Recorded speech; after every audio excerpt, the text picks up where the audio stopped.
On the phone, we have former Buffalo Bill, Cleveland Brown, six-time Pro Bowler. He's in the NFL Hall of Fame, Joe DeLamielleure. Did I say it right this time?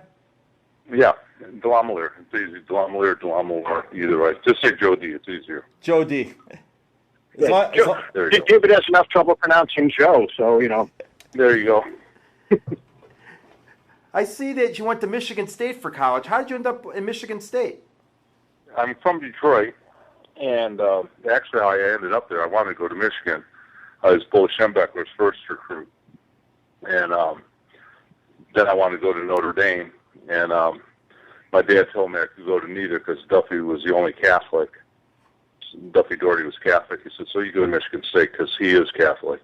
And he couldn't pronounce Schembechler, he said. So how about that?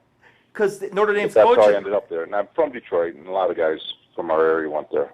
Because Notre Dame's coach at the time was what, Era? Era Parseghian, but his defensive coach was Johnny Ray, who coached both my high school coaches. And, I was going to go there because of Johnny Ray. But my dad and mom were real I'm the ninth of 10 kids. So obviously we're very Catholic. And my dad said, you go to Michigan State because Duffy Doherty's Catholic. I want you to be coached by a Catholic. That's why I went there. When we interviewed Era, I laughed. I go, Era, how did a non-Catholic become the coach of Notre Dame? He goes, I never thought about it back then. Yeah, and that's my dad told me. He said, that guy's not even a Catholic. I'm quoting my dad. He went to third grade. My mother went to eighth grade. And my dad said, that Parseghian guy's a phony. He's not even Catholic, coaching at Notre Dame. So I said, all right, Dad. I was one of those. I was the year of you did what your parents told you no matter what. Yeah. So I did what he told me. And it was a good move for me. I loved it. And great friends, great school. What was it like? What was it like playing for Duffy Doherty? He taught me a lot. I actually said this in my Hall of Fame speech. He always would tell the guys in the beginning of the year, it takes three bones to play football: a backbone, a wishbone, and the most important bone of all, a funny bone. And I kind of live my life like that. You got to have a backbone, you got to wish for things, but really, life's kind of humorous. And then you get drafted by the Bills, and you had some big expectations on you because you're what? O.J. Simpson was the running back then. Yeah, I was. Paul Seymour and myself, who also grew up in Detroit, we were the two number one picks that year. And then we had Reggie McKenzie, who was also from Detroit, the year before us. So they were building a team, and Jim Ringo was a coach who was a center for the Green Bay Packers at the famous Green Bay sweeps. And that was his thing. He said, hey, we're going to run the Green Bay sweep just like we did in Green Bay with Taylor and Horney. We had Braxton and Jim Braxton and O.J., and we did really well. He put the team together to do just that. We had two guards that could really run, and Reggie and myself could run. We were pretty quick for our side, for that era. And, of course, O.J. Yeah, that always helped. How much of a transition was it from the college game to the pro game for you? How was the transition? It was, actually, I had a great coach, Coach Ringo. So and I played in the Senior Bowl for them. So I had a little bit of a comfort feeling getting drafted by Buffalo because Coach Ringo coached me for that week with the Senior Bowl. And then when we got there, he said, "Look, we're not going to throw the ball a whole lot. We're Big Ten. We had all five players were Big Ten linemen.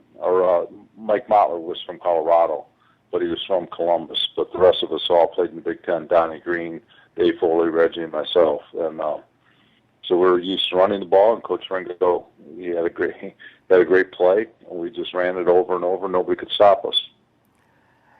A lot is made that how big your helmet was, but I remember when I talked to you before, you said that O.J. had a bigger helmet than you, but he didn't want to talk about it? Not a bigger helmet. We have fat heads. The helmets are the same. Oh, okay. Yeah. I mean, my head was not as big as O.J.'s. O.J.'s got a bigger head than I do. But I always would tell people, all the better to block you with, like the big bad wolf.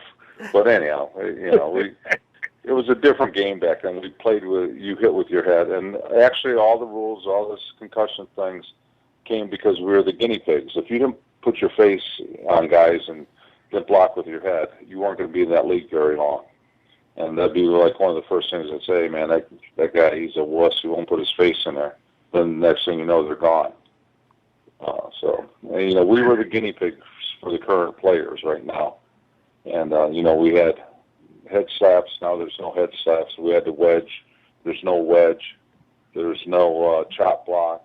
The turf is torn up. We used to practice, not only play on it, but practice every day on AstroTurf, which is basically covered concrete. And now we have all these injuries, 70s and 80s, 60s, 70s, and 80s guys, and nobody wants to take care of them. And that's the reason for all the lawsuits. But at the time when you're a player, all you're pretty much concerned about would be surviving and being on the team and making a living. And you don't think 20, 30 years down the road. Yeah, and the fans don't understand this. When we played football, I would say, yeah, there's a risk to it. There's no doubt there's a risk. You get a bad knee, bad shoulder, break your back even. But nobody even knew what a concussion was. I mean, when Mike Webster passed away, and then I was talking, and Mike and I were good friends, and our family, my wife his wife would go to Pro Bowls and take our kids and that. But when we were playing, nobody told us that, gee, when you get hit in the head, that could be dangerous down the road. So when Mike passed away in his early 50s, and they did an autopsy on him, they said it was from concussions. So I live in North Carolina, so the people who did it were at North Carolina, and they wanted to talk to me about this. They said, how many concussions did I have? Me? I said, well, I don't know. What's a concussion? Nobody even told us what concussion. He said, basically when you see stars. I said, let me tell you something, at least 1,000, because every day we hit twice a day all through camp, then twice a week during the season, and then when you practice, we didn't have 53 guys on a team, and we didn't practice in like shells and sweats. We went full go. 2 steps. The only thing we didn't do is take guys to the ground, and you have repetitive hits to your head, and that's what happened to our group of men who played in the 70s and 80s. And Upshaw screwed us in '93. He took away our disability, our health. We have, when you signed for your pensions and before '93, the pre-'93 guys, first of all, our union told us to take them because we're going to die at 54 and a half. And then if you're not going to be dead, they said you'll be 65% of the guys will be disabled in some way. So why wouldn't you take your pension? And the reason they told us to take the pension is then they took away our health insurance. And nobody told us that. That was, it was just like when you buy a house, don't sign this, don't sign that. You have a lawyer telling you. We had no union, navigating us through these papers. And guess what? They didn't want to, because that way they were off the hook for taking care of the former players. That's what the fans don't understand, and that's why there's all these lawsuits. Our union screwed us, period. That's it. Upshaw became a wealthy man, and Tom Condon and Bertelsen off the former players' backs. Why would the union do that to the players? Just why would they? Because they're corrupt. That's plain and simple, and they still are. This DeLamielleure Smith is just like Upshaw. They do not take care of the guys. We're the only league in the world where we have Hall of Famers suing our union and the league. And it's not the league, it's the union. There's baseball, basketball, hockey. Hockey makes more than we do in their pensions. And they're a corrupt union. Upshaw, when he died, they had to go to probate court, his son and his second wife. And this is in the Chicago, or the Washington Post 2 summers ago in July. Here's what they were fighting over. This is deferred income of Upshaw's, 19.5 million. In his checking account, 2.7 million. 8 luxury vehicles, an airplane, a yacht, and 2 homes, one in Tahoe and one in Virginia. Now, you tell me what union leader in the world has that. How did he get in charge? He got in charge. They corrupted it. We voted him out in '74. They ran a corrupt deal, and they just put Gene in charge. And once he was in charge, like all dictators, he was there for 25 years. You tell me a dictator in this world, in the history of mankind, that doesn't think he becomes a god. And that's what happened to Upshaw. He was in power for 25 years. Nobody was watching the wolf in the hen house. And there's no way you can get him out. So how do players get control? The retired players get control. We don't get control. We can't. That's why we're taking them to court. That's why we're in court all the time. You can't take it. It's like, I always said football is it's like a microcosm of our society. Look at, no matter how the people vote, Congress votes for what they want, correct? Right. The Congress doesn't vote what the populace wants a lot of times, right?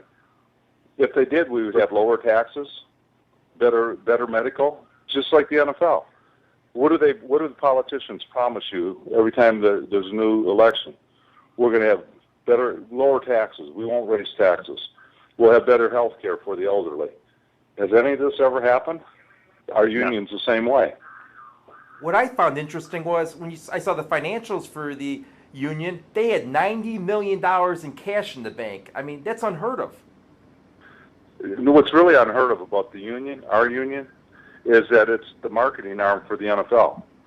They market. It's called Players Inc., and they decide. It's Upshaw was an owner in it, and Doug Allen and Bertelson and those guys. They all own a piece of the marketing company. Does baseball have their union only part of their marketing company, and they tell which players get the money? Does hockey or basketball? No. But, see, it gets so complicated that the fans don't care. Here's what they think. Screw those guys. They live their dreams. They made all this money. They're millionaires. Well, guess what, guys? When I got drafted, and I was happy to take the money, I got 22, 24, 26, 28, 30. First 5 years of my contract. Nothing guaranteed. Teachers were making around 10 then. So I thought, man, I'm living the life of Riley here. I mean, I got a great life. And little did we know that down the road, when it came time when the league became $1 billion industry, which it is, we would get nothing. They always said, no, we're going to take care of you in your pensions. Never did. Yeah. And that's why that's the fight. But other things are good. So nowadays, players can make enough in a handful of seasons. Not only do they make enough for themselves, they take care of their whole family. I didn't go to work. I didn't play in this game for 13 years and never miss a game or a practice. So these guys could take care of their families, 10 generations deep. If you make $5 million and you have to worry ever, if I made $1 million like right now, I would never have to worry about a thing in my life. I'd pay my house off, pay my car off, have money in the bank, and live happily ever after. But they don't even give us a livable pension. My pension for 13 years in that league is $1,247 a month. That's before taxes. Then Big DeLamielleure Smith says we're going to give them a legacy fund. My legacy fund is $1,104. So my total amount is $28,000 a year for the next 10 years with no cost of living increase and no medical. So you tell me how you feel about DeLamielleure Smith. And you're supposed to be happy with that, right? Yeah. Oh yeah. Thank God. Kiss the ring he's got. And this little guy makes he going around the whole year before that. We are one locker room, one family, one this, one that. I knew from the beginning that guy was a big BSer, a little BSer. That's what he is. And no respect for him at all. Zero. I had none for Upshaw. I even got less for this guy because he's an attorney and he knows what fiduciary responsibilities are. And he said we would never leave the guys because it's a fiduciary responsibility to take care of them. Him and Drew Brees and the guys on that board, they screwed us. Period. That's it. And we're supposed to sit and worship them. What I found amazing was when they had the strike last year, you guys had a fight to get in the rooms for negotiating, and when they did the settlement, you had no part of it. We have no voice. That's what we're suing over. We have absolutely no voice. Goodell has done a great job. How about how they railroad Goodell into this stuff? They have a bounty. What kind of union would say, okay, we're to protect the players? Then they find out that there's a bounty, and they're defending the guys who have the bounty, who took the bounty out on them. What is that? They're supposed to be protecting all players. If you put a bounty on some players, who's ever in charge of that, including the coach who's the head coach there and the defensive coach, they should both be banned from football. And if you want to really get a big crowd going, you know what I would do? I take Demaris Smith, that guy, what's his name, Sean Payton, and Williams. I'd have them returning kicks in the preseason. And let's see how tough they were. Those guys talk like they've really played the game. It's a joke. It is a joke that Demaris Smith and Sean Payton and the other guy can even go up and talk to other players when there was a bounty on them. And the other thing I saw last year was I was going through old Sports Illustrateds in a hobby shop. There was a Sports Illustrated from the early 60s talking about the dangerous aspects of professional football. And this was the early 60s. So the NFL can't come back and say we didn't know football was dangerous because, again, players in the 60s had problems too. Look, if they didn't know they were dangerous, why'd they change all the rules?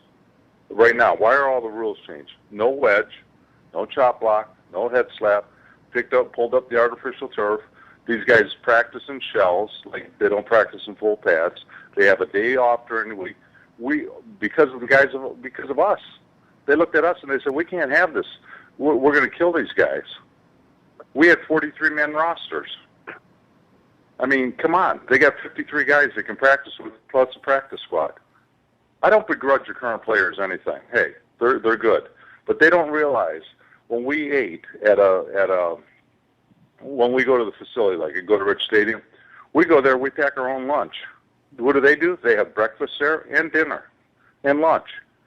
The best food in the world. All kinds of hydration. Do you think this was just created yesterday? These guys created it? The guys who just started playing in 93, past 93? No. Your union screwed the former players so you can eat like a pig, and you're rich as hell, and you can support not only your family, scores of your family. Guys go out and have a party for $75,000. I don't make that in my pension in over 3 years. The kid from Dallas last year throws a party for his buddies, their posse, for $75,000, and we're supposed to sit and say he's $75,000 on drinks and food. Come on, we got guys whose wives have to take care of these guys. It's pathetic. And 88% of them file bankruptcy or divorce within, 2 years of retiring now? Whatever. I could care less what they do because that's like them to say, oh, you're crying because you didn't make the money. No, we made you the money. Deion Sanders gets up there and at his Hall of Fame speech and says his mother never missed tackle for his mother paying a bill. Well, guess what, Deion? We went on strike for you 3 times for free agency, and we never got it, and you got it. I would love to have been a free agent, even as a guard. I'd made it all-pro 8 years. How much would I be worth? This guy gets up there, and, they all got a caravan of people with them. And the pre-93 guys got to sit there and put our heads down and say, damn, I hope they help us with a little bit of a pension. I hope they give us this. They give us nothing. Well, what amazes me, whether it's the NFL or whether it's Major League Baseball or whoever, there seems to be such disregard for the players who really did. No, you're wrong. You're wrong. Only in football. In baseball, basketball, and hockey, they take care of their guys. If I was playing baseball, my pension would be $19,700 a month for every year that I played. I'd be making over $250,000. So hockey makes more than football. So baseball so gave does basketball. So baseball gave that to all the players, like from the 50s and 60s, not just the current ones? Yes, the retired players. Absolutely. We're the only retired players who nobody takes care of, and it's the most dangerous sport of all. What they're doing is they want to delay you, deny you, and hope you die. That's it. Delay, deny, hope they die. And the guys are dying young. And if they don't die young, our quality of life is horrible. Mostly, I'm lucky. I'm 61. I can still walk. I can still think. But that's the reason I fight so hard for these guys who can't.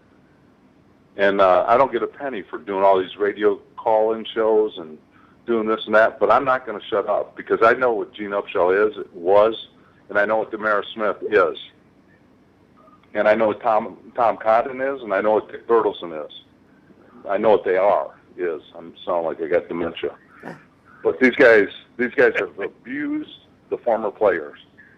And there's nothing you can do about it because we're all over the country. We're divided. And you see Earl Campbell, that poor guy, it was almost like a vegetable. So here's the point. If Earl Campbell, if they gave him $200,000 in his pension, what good does it do him? Right? What good does it do you when you get the crap beat out of you and you can't walk? Or the guys who are demented who have, I can understand, like, hey, you play, your thumb is broke, your leg is broke. That's all, okay, that's part of the game. But nobody, and I mean no one, knew that brain injuries are going to come from football played in the 60s and 70s. Nobody. No one in the 80s. It's like cancer, smoking cigarettes. No one knew about cigarettes. No one. And black lung and asbestos. But these people are being taken care of. The only people who aren't are the football players. You think the government's going to get involved like they did with the tobacco industry and protect them? Not. She's our government. That would really be something. No. The government, send it to Congress and see how long it takes. Our congressmen spent more time on steroids for baseball than they did on the Iraqi war. Give me a break. I mean, really, my mother, who went to 8th grade, my dad went to 3rd. My mother, I said, Ma, we'd be at the Catholic school. I said, the nuns, they want to have a committee meeting. She goes, I'm not going to any committee meeting. She goes, jackasses are thoroughbred sent to committee. So what is the realistic expectation of the real expectation is they're not going to help us. They're going to wait. They're going to do delay, deny, and hope we die. That's what they're going to do. That's the realistic part. Now, if the lawyers can work something out, it'll be 3 or 4 years down the road. So how many more guys are going to die before that? What's it take to have the last 5 players shoot themselves in the chest so they can donate their brain to Boston University? Yeah. I mean, what else is there? You need to take another study, take a couple more $1 million, pay some scientists. We know what the outcome is. Help the guys do it, and then they have all these programs. Well, we emailed this. Well, we emailed it. Most people don't even read emails 60 or over. Who would read them? Then you got to jump through hoops to get them. They don't even have caretakers to help them. They're just out there. Because they're talking about basically football being so dangerous that it might eventually be outlawed. Do you see that happening? No, it's not dangerous now. That's what I'm telling you. We've cleaned it up. Goodell's done a wonderful job. Football's never going to end. They've cleaned this game up so much. They got great fields. The helmets are much better. If you get dinged or you get a concussion, you're out for 2 weeks. Football is great. Football is so safe now. I'd rather, if I were playing, it's one of the safest sports playing right now. Yeah, you might tear your knee up or something like that, but you're not going to get killed. You're not going to go through with the pre-73s, 50s, anybody before 93, basically. You're not going to go through that. We've done that for you. It's already it's like wearing seatbelts in cars. Hey, you could get thrown out of a car. No, so many people got thrown out of cars that we make it mandatory to wear seatbelts. It's safer driving a car than it was in the 50s and 60s. I promise you that. It's safer playing football right now than it was in the 50s, 60s, 70s. Just common sense. And it's a lot safer. And these guys eat better, they have better equipment, and they don't practice as hard. And all the rules have changed to help them. Go to a blow to the head, that's a fine. So there's not going to be a good outcome for those of you who... There's not a good outcome for us. There's a great outcome for the current players. They make millions of dollars, and they hit less. That's a pretty good deal. And you ask a current player about the former players. Somebody said, who was Gale Sayre or Larry Zonta? They said, I don't know. I thought he played for the Bears. He's a linebacker. These kids don't even know the history of the game. Why would they? They're out spending their money. Elvin Bethea made money they don't spend, their girlfriends and families spend.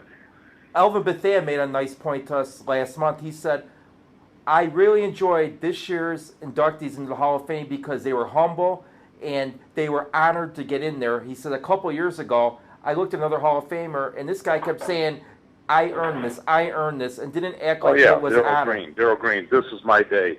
I earned this day. This year was the most refreshing Hall of Fame ever. I've been going for 10 years. That's what I've gone to. Chris Dolman and DeMonte Dawson and Willie Roth and Kennedy. Man, they were great. And then they had the old guy in there, Jack, and I can't remember Jack's last name, but he was 75 years old, and he knew everybody in the Hall of Fame. He knew the history of the game. Chris Dolman understands what the guys went through. All those guys do. And it was really great to have that class in there. The only thing I'm worried about next year's class is if Parcells goes in, I don't see Parcells being humble because I saw him there this year and he kind of looked like he should be here now. Well, I don't know. He seemed like a nice guy to me. I don't know from Adam. I just think it's criminal how they treat the former players. You go to the Hall of Fame and, they say they're honoring the former guys, and half the guys are basically living paycheck to paycheck. And it's brutal. And it's not their fault because the game beat the heck out of you. And it's just bad. I was there this year. Who was the clown who, when he was given Len Dawson the award, kept saying Ken Dawson? I don't know. I mean, I enjoy that weekend because it's the history of the game. I'm a big football guy. I love it. And I just wish, it was different. I wish what happened is they got lawyers involved and they've ruined the game. Coach Frango coached me for 7 years, and I think Howard Mudd coached me for 5. I had great coaches, great time, great fun. But now the bad part is you're seeing what the effects of it's had on my teammates. What was your favorite moment in the NFL? What was your favorite moment in the game? My favorite moment? The very first game I started when I started as a rookie, first game my rookie year, when I just thought to myself, I'm the 9th of 10 kids. My dad had me when he's 43. My mother was like 41. And I got a younger sister, and no one went to college. And I thought to myself, man, my mom and dad are sitting in Detroit watching this game saying, holy cow, my son's starting in the NFL. And that was the biggest thrill of my life, to have my 43-year-old, my 60-some-year-old father at that time have the guts to have kids when you're in your 40s or stupidity. But he made us go to school. He made us, he sacrificed himself to send us to Catholic school, so we had discipline and learned what to do and how to treat people. My mother always would say, you treat the president like the janitor and the janitor like the president, and you'll be successful in life. Okay. So that was my biggest thrill, just to be able to start in the NFL. Excellent advice. Now, was Mean Joe Green the favorite to go up against for you? No, I don't. Nobody. What are you, a masochist? Nobody wants to go against Joe Green. When I fly into Buffalo or Pittsburgh Airport, I get butterflies thinking about that guy. He's a great player. I mean, we did the smart thing. We ran away from him. Like, we'd run sweeps and things like O.J. had 188 yards one game. We rushed him out for 303 yards in 1975 against the Steelers, and they were good. But guess what? Joe Green and LC and all those guys were taking all the game because we pitched the ball and the 2 guards run in front of O.J., and away we go. And he was frustrated, I think, a lot of times because he didn't get the pass rush. We only throw the ball like 10 times against him. They're all play action. So he's a great player. I mean, I was lucky to. I'm glad I pulled half the time. I didn't even see him. But no, he was great. And you also had some great running backs with the Browns with the Pruitt brothers. Oh, Pruitt's, man. I was fortunate. Every team I played on, Ferguson and Sipe, tight ends Ozzie Newsome, and who's in the Hall of Fame, and Seymour, who's like Jerry Kramer. He was a blocker, like a Ditka type guy. The backs were Pruitt, Kelvin Hill, Cleo Miller, and then we just had in Buffalo we had Ahmad Rashad, J.D. Hill, Bobby Chandler, great wide receivers. I was blessed to be on good teams. If I played in New Orleans or something like that, I wouldn't be in the Hall of Fame. I'll tell you that. Now, once upon a time, you competed in the NFL Strongest Man competition. Yeah, I did okay in that, but I was prouder that I won the NFL racquetball tournament, and I won the AFC arm wrestling, but I won the racquetball tournament. Now all those guys were little guys. I won it one year, and then the next year, Seppion beat me in the finals. But I kept telling him he should be like a jockey. He should have put weight on this little guy. I outweighed him by 100 pounds, and it took him 3 games. Yeah, but anyway, I was lucky. I played sports my whole life, so. But God's blessed me. A good body and great families. My wife's family, my family. We've been married 41 years. We got 6 kids. We raised 3 other ones. Everything is good. The only thing that isn't good is our pension. Hopefully. And so, other than that, it can't get any better. So if if I had my choice between a lousy pension and a lousy married life and family life, I take the lousy pension. I'm okay. I can survive without the pension, but I couldn't survive without my family. Would you have played the game if you had the chance to do it over again?